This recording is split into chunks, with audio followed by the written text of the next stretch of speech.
What's up, gamers? Red Dragon here, and we are covering the latest news on VGM.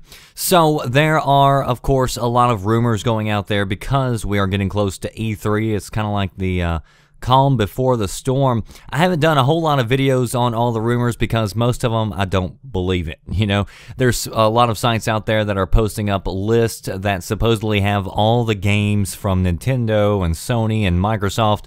And I think they're all BS for the most part because, one, you've never heard of most of these sites, and two, I highly doubt that these people are just going to freely tell everybody, even people at the company, exactly how the lineup is going to work. I do have one, though, that seems legitimate. There are reports coming out today that Microsoft, multiple sources from Microsoft, claim that coming up at E3, they are going to be announcing that Microsoft will be doing away with the paywall for the apps. So the way that it works right now is that if you own an Xbox One or an Xbox 360 for that matter, if you want to play any of the apps like Hulu or Netflix or, you know, all these other apps that you already have to pay a subscription fee for, in order to play those, you have to be an Xbox Live subscriber. So you have to pay Xbox Live fees plus the other fees that go on top of playing these apps. And of course, nobody else does this. You don't see this on Sony, you don't see this on Nintendo, you don't see this on Amazon or Roku. So there's a lot of devices out there that allow streaming of apps. So this is a poor business model, especially whenever you're saying that, you know, your device is the all-in-one entertainment machine, and you've got so many other entertainment machines or devices. You got the Chromecast, all the other ones that I mentioned, Apple TV, smart TVs have them built in now. All these give you these apps for free, and yet Microsoft is the one company that's making people also pay a subscription to their service to gain access to them. So it doesn't make a whole lot of sense, and I think it is something that Microsoft does need to do away with.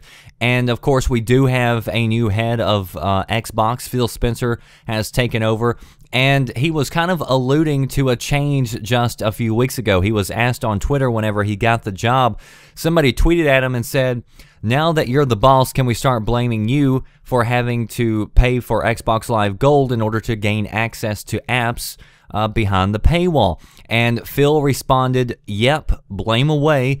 I'll get my changes to plans in place soon, but in the meantime, pile on." So he was basically saying, look, there are changes coming down the pipe, and he is wanting to change a lot of things around. And so hopefully this is some good news, and we will see that paywall dropping. Now, there is talk that there will be some other things put behind the paywall, including like the TV shows that Xbox is developing. Now, as far as original content goes, I don't have a problem paying extra for that or having to pay the service fee in order to gain access to that. You know, in order to watch House of Cards, I have to pay a Netflix because they're making that show. So that makes sense.